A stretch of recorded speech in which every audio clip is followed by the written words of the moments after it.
कहते हैं ना, अगर कहीं पर सुनवाई ना हो तो भगवान के द्वार जाना ही पड़ता है।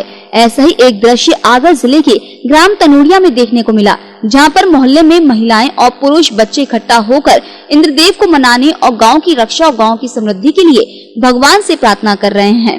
वहीं एक वर्षा के लिए टोटके भी कर रहे हैं। ये पुरानी मान्यता है ऐसी के दो मुसली लेते हैं, उनमें एक का नाम रखते हैं कालाजी महाराज और एक का गोलाजी महाराज। तो उसमें महिलाएं दोनों को दो साइड पकड़ती है और बोलती है कि अगर 3 दिन में पानी हो जाएगा तो कालाजी महाराज आपस में टकरा जाओ, ने 2 दिन में होगा तो फिर उसके हिसाब से वो आगे बढ़ते हैं। कितने दिन की बोली थी यार?